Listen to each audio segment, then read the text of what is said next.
making my favorite green breakfast smoothie, and I wanted to walk you through a work day in my life as I prepare for my Saturn event that I'm hosting tonight in New York. So I've organized this whole event around Saturn because Saturn is leaving Pisces, moving into Aries, finally, the transit I've been looking forward to the most this year. And I wanted to gather people together and do a whole talk about what Saturn in transit means and have people come up and share their experiences at the mic and also share their charts. So we're preparing for that all day, trying not to do as much hard work because I know all of my energy is going to be focused towards tonight. Okay, so smoothie ingredients. I did like handful of spinach. Then I do 2 halves, so a full frozen banana, which is easier when you split it up. Then I do a handful of rolled oats. No one else uses this, which is why I put my hand in, and my hands are clean. Then I will do a spoonful of either peanut butter or almond butter. I guess I'm trying to be a bit healthier. So we're doing almond butter today. Then we do a dash of honey. And I'm not so exact with this measurement anymore, but I just fill this up until I feel like, okay, it's gonna make a good size smoothie. This is unsweetened almond milk. This smoothie just ensures that I get vegetables and fruit right at the start of the day, like spinach, banana, somewhat healthy, I guess. And that way, if I don't get another vegetable in for the rest of the day, at least I've had this. And here it is. It's gonna be too full. Might have to drink some down. Okay, before the event, I need to quickly compile all of these goodie bags. I have got a lot of brands have sent product to put in goodie bags for guests. How cute is this? Little customized tote bags.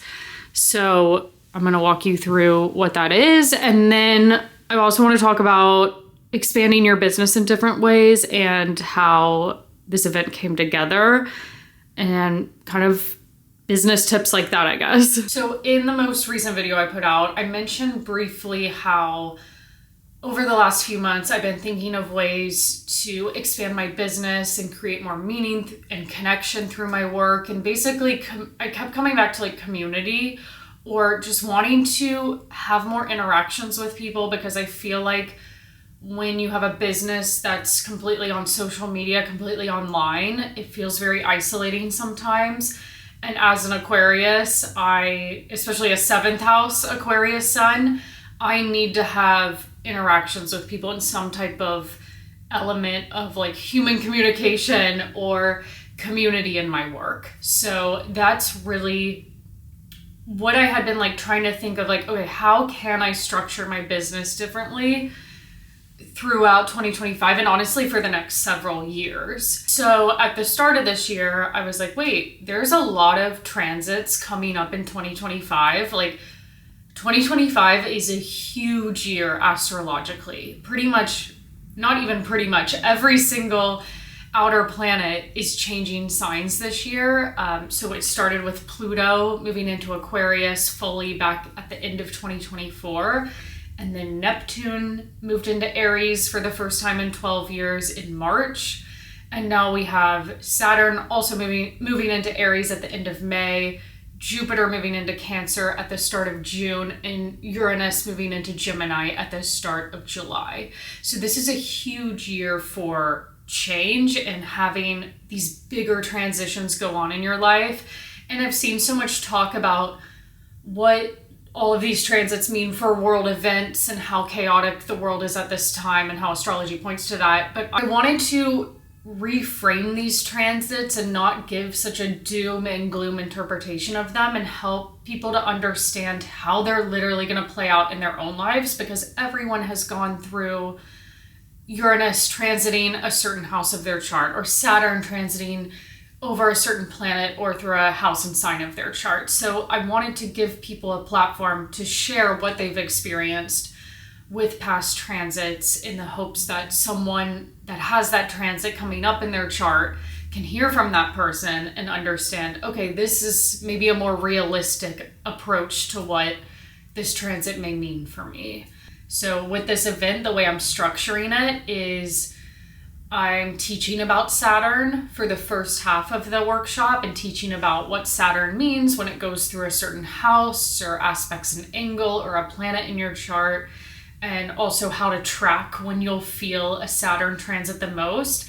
And then the whole second half of the workshop is dedicated to people coming up to the mic and sharing their chart on the projector and explaining what have they experienced recently with Saturn and Pisces aspecting a certain part of their chart, and what do they now already feel coming as Saturn prepares to move into Aries. Because I do feel like with these longer transits, like Saturn specifically, the stage is set for what that transit will mean for you a few months ahead of time. Like if you're very tuned into your intuition and what you're wanting for yourself, you can already start to feel, okay, I feel myself pivoting in this different direction, or these new themes are starting to come up. So it's not like a planet moves into a new sign and it's this abrupt change that comes out of nowhere. I mean, maybe with Uranus that could be possible, but I do feel like with something like Saturn, you feel it building for at least several weeks, if not a couple months, before it finally moves into this new sign and this new part of your chart. So you probably already have a good idea of what will happen when Saturn moves into Aries, and themes you may already have in mind that you want to continue developing over the next 2 to 3 years. For this workshop, I wanted it to be very branded to me, because I hosted this whole retreat in Italy, this astrology retreat, back in June of 2023. And I felt like it had been rushed in planning it. And then I got on the retreat and I was like, yes, Italy is stunning, but it felt like the vibe of the retreat didn't fit the aesthetic and the vibe of my brand.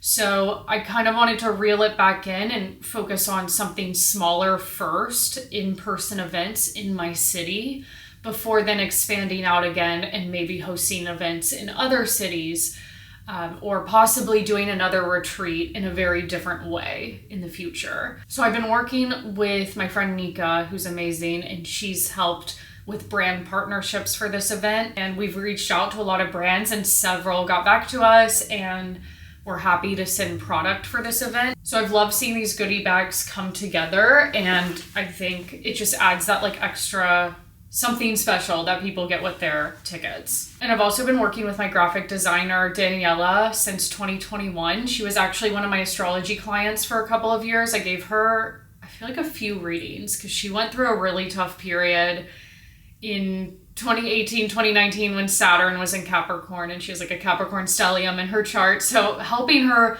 walk through all of that. And then this connection we both shared intervened and had us meet in person in New York. And that's when she was like, wait, I would love to design your website and give your whole brand a revamp. And I've been working with her ever since because she just gets my brand and she understands the aesthetic that I'm going for.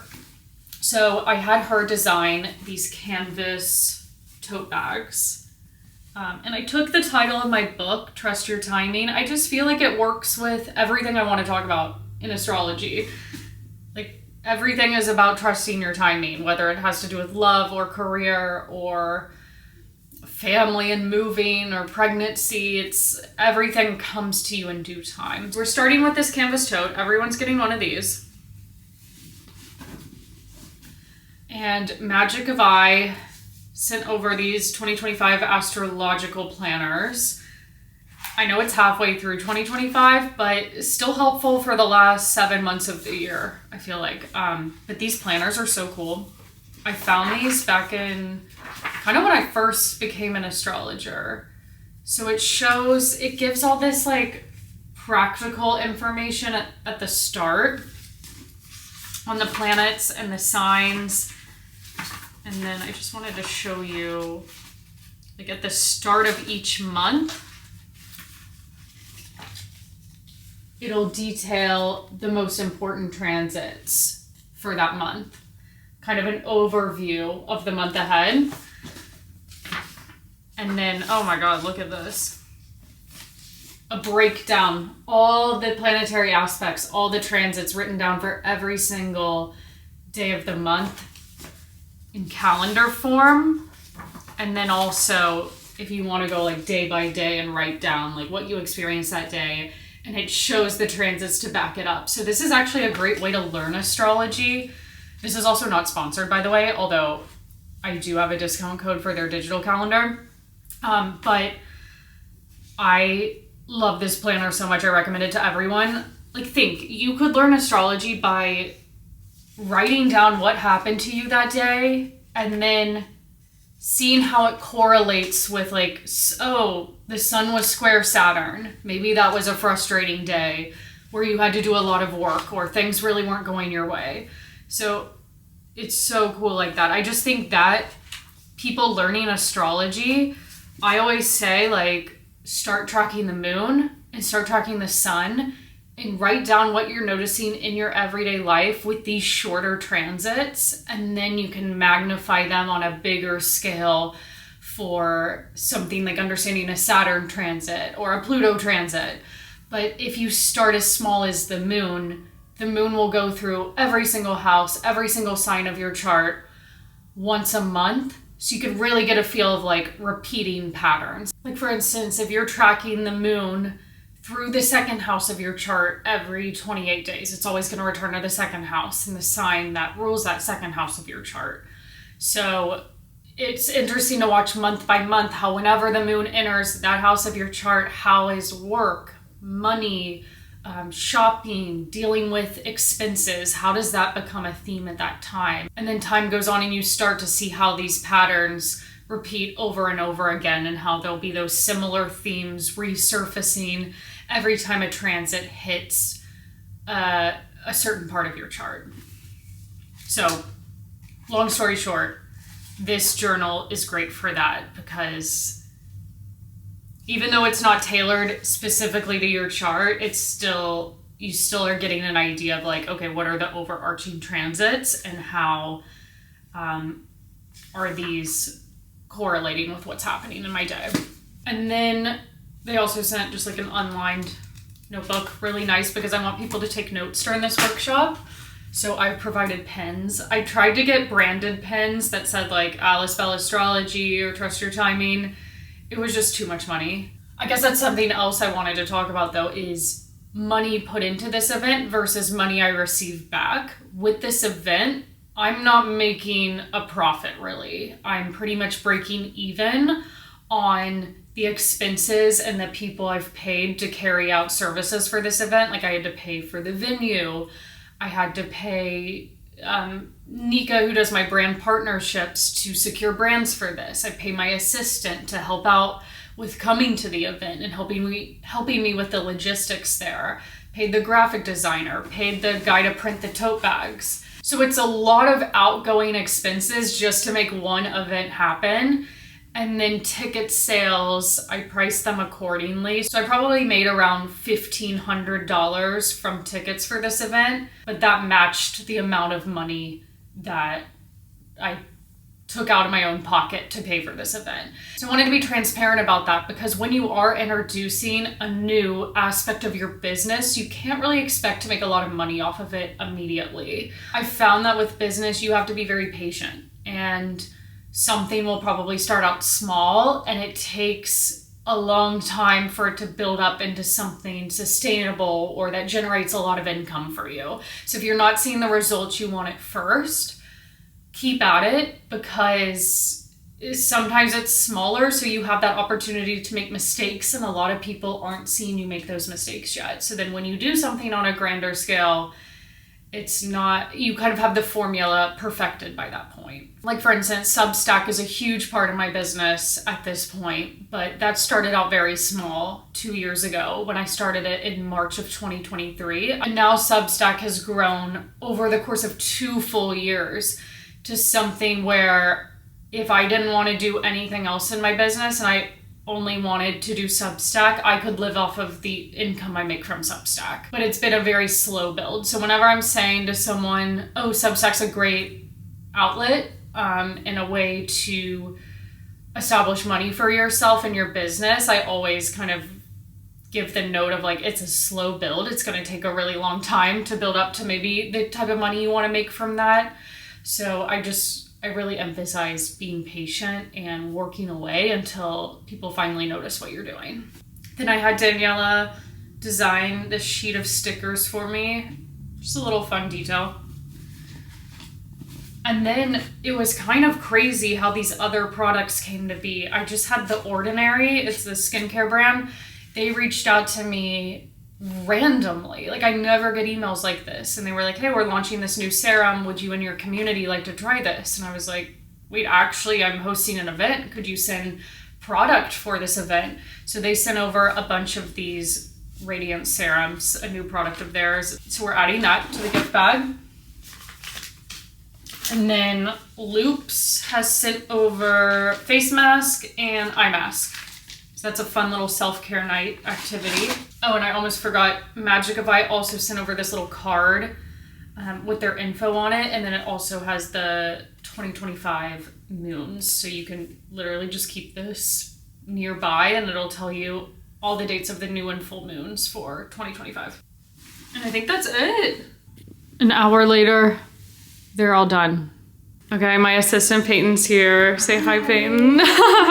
She's Capricorn rising, Leo sun, Libra moon, yes. Right? Okay, amazing. That's why we get along, because she is Leo stellium, yes. Right? And I'm a Leo rising. Yeah. So it works perfectly. Exactly. And guess what? We got the name tags printed for the event. So they're all good to go. They line up with the stickies. And this way people can just come in and everyone knows their big three off the bat. I love that. Yeah. It's going to be so cute. This is what I'm wearing. I'm all dressed, ready to go for the event. This is Doen. Cute little polka dot mini dress. And then I'm wearing a white ballet flat with it. We're on our way. Thank you guys for coming on this rainy day. I'm excited to talk about Saturn with you. We're going over Saturn, transit Saturn specifically, and how that affects your chart. Also getting the key dates of Saturn, and then the whole second part of this workshop I've reserved for people sharing their charts and your third house in general. Mm-hmm. What have you noticed with second house themes or Saturn return or those planets? Career stuff and wanting to go in a different direction comes when it's on the midheaven, not necessarily in the 10th house.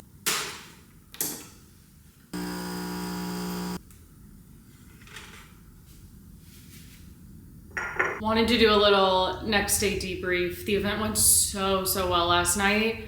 We got a huge turnout. I had so much fun teaching. I just think with my North Node in Sagittarius, when I'm teaching and sharing knowledge, that's when I feel the best about myself. That's when I feel the most in my purpose. And what was so cool about having people come up and share was that it was crazy how the same rising sign had the same Saturn transit the last couple of years, but it was felt in different ways, different ways that transit could manifest happen for each of those people. One person, so both people were Virgo risings, two people that shared their stories. And so they've had Saturn transiting their 7th house of their chart, which has a lot to do with seeking greater commitment in relationships. And it's often a make it or break it point with you and your partner, where you either want to further commit to each other or if it is just not working out for the long term. And one person said they went through a big breakup of a long-term relationship in September 2023, when just several months after Saturn had entered their 7th house. And then another person also with Virgo rising said that in September 2023, they got married. So both of those are such literal manifestations of Saturn through the 7th house, but it was so cool to see how it played out as something a bit more challenging for one person, while for another person, it was this happy event of getting married. And everyone else was so open, and I was just so happy that people were there and ready to share and be like open and vulnerable with everyone about stuff they've gone through and what they hope out of their life for the next couple of years. It was just like so cool. And I kind of feel like with Pluto moving into Aquarius and hitting my Aquarius sun, I really am stepping into the power that Aquarius sun represents for me, which is bringing people together, developing community in a way that I've never felt in my entire life. Like I'm usually someone that is very introverted, likes to isolate myself, not isolate myself, but like I need a lot of time alone to feel recharged. And so it's nice to be able to step out of my comfort zone in this way and really develop that Aquarius side of my identity. Like you got to keep in mind with your sun sign, it does represent traits that you are working to develop over the entire course of your life. So if there are sides of your sun sign that really don't resonate or don't appeal to you, get back to me in like 20 years, because maybe a huge transit will come along and really awaken the potential that sun sign holds for you. So love stepping into Aquarius energy with this event. Really want to do more in the future. There's always ways to improve. Like I had some issues with the venue last night, but I feel like I've just had to remind myself, you can't fixate on all the stuff that went wrong. It's more about looking at the bigger picture and seeing how far I've come with my business over the last 6.5 years. And it's just so interesting because when I used to do these events, I guess I started doing more workshops and events at the end of 2020 into 2021, which was about 2 years after I had started this career of being an astrologer. And I was so bad at public speaking back then, like so awkward in front of people. I felt like I rushed with how I talked. And I guess instead of like comparing myself to other people's success, it's nice to look back and be like, oh, look at how far I've come in the last 5-6 years. Like I have so much more confidence in how I teach and I speak a lot better publicly. Like, yes, can still improve moving forward in some aspects, but it's cool to see the evolution and reflect back on accomplishments that have led you to where you are today. So overall, good experience. So glad I did this event, and I definitely have more plans in mind for events I could do throughout the rest of 2025. I think it would be really fun to do one around the next pair of eclipses in Pisces and Virgo in September, and then maybe also something closer to the holidays about the astrology of 2026 and bigger themes to note in your chart. I just love the direction I'm headed in with writing, with teaching, and with sharing more of myself on YouTube and through my podcast. So thank you for being here. Thank you for watching my content. And yeah, let me know any thoughts, comments in the comment section. Bye guys.